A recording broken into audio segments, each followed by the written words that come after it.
My name is Joanna, and I'm very scared right now. I'm standing in front of you all while my home on the other side of the planet is burning down. As you probably heard from the title, I was supposed to come here and talk about something very different. But in light of recent events, I think this is a lot more important. I'm Australian. And right now that statement seems to draw a lot of "how are yous" and "is your family safe?" Well, I'm not okay. I'm furious and devastated.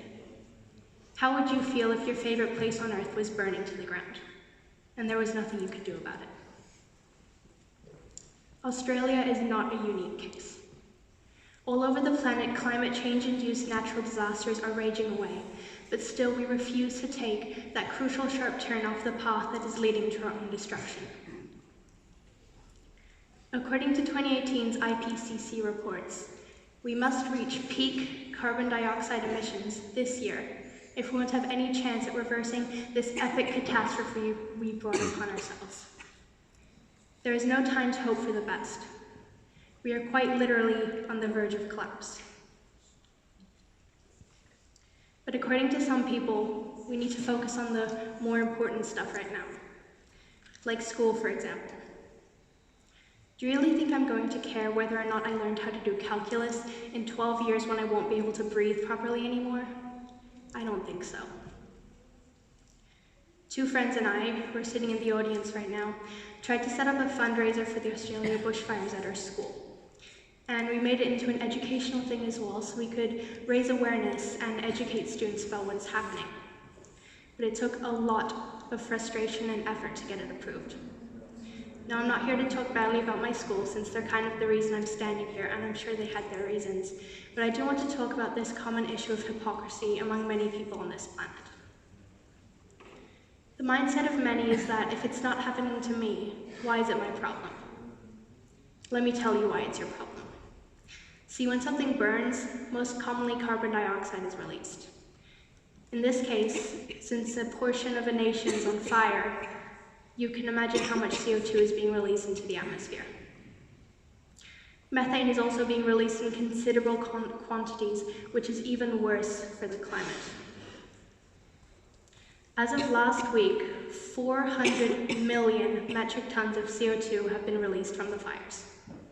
That is more than half Australia's annual carbon emissions.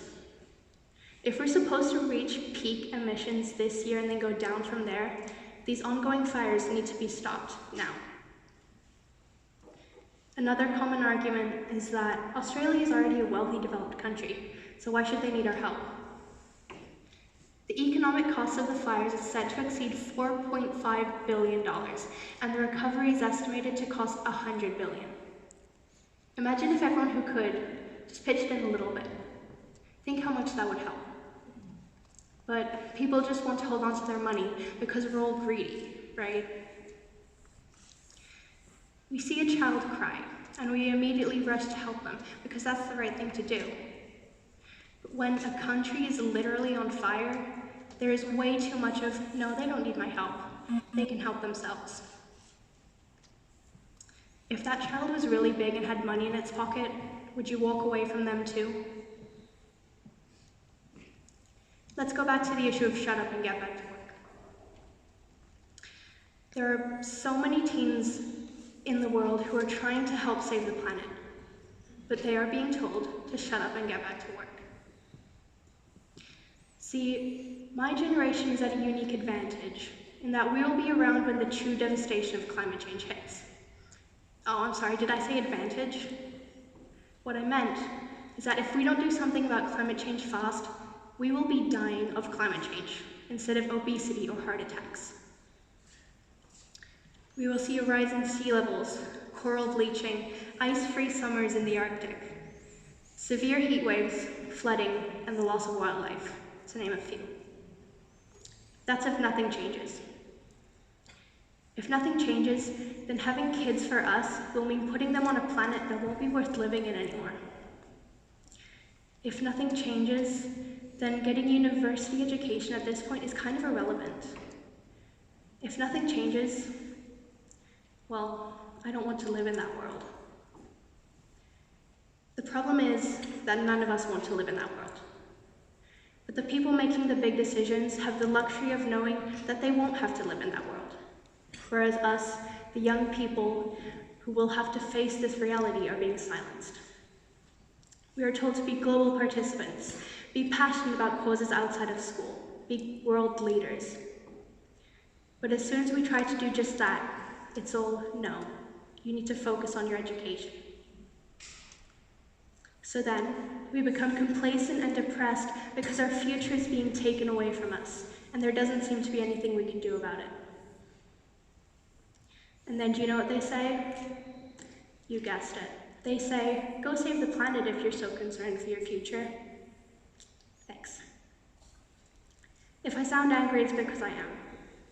My generation is angry. Our future is being taken away from us.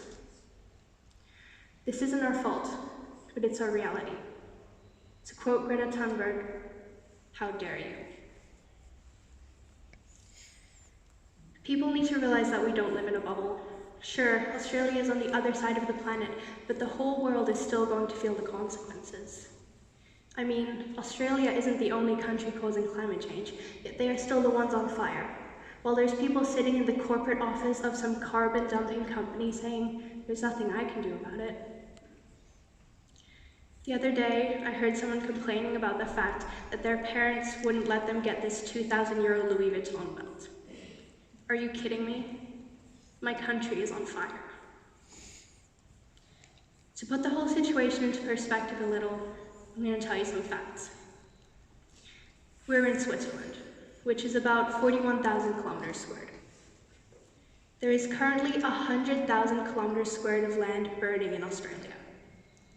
That's 46% more land than the 2019 Amazon fires. Switzerland would have to completely burn 2.5 times over to match the equivalent.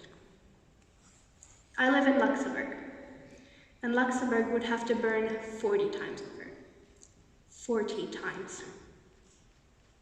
Here are some more numbers for you. Around the new year, it was estimated that some 480 million animals had died in the fires. That number rose to over 1 billion 5 days ago. That is the same as the population of China or India. 111 times the population of Switzerland. 1 billion animals. Don't you think that if 1 billion innocent people were being burned alive by no fault of their own and didn't even know what was happening, that people would rush to give away the change at the bottom of their wallets? If that's not enough insanity for you, I don't know what to tell you. The bottom line is that this needs to be stopped now. Australia is not a unique case. If we don't do anything about climate change, events like this are just going to keep coming up. I'm begging you to do something. Let young people fight for this earth. Don't deny them a future. Let us rise from the ashes of our ancestors' mistakes and make the change we so desperately need. It's not enough to just use a metal straw anymore. It's not enough to just not buy palm oil anymore. It's not enough to just pray anymore.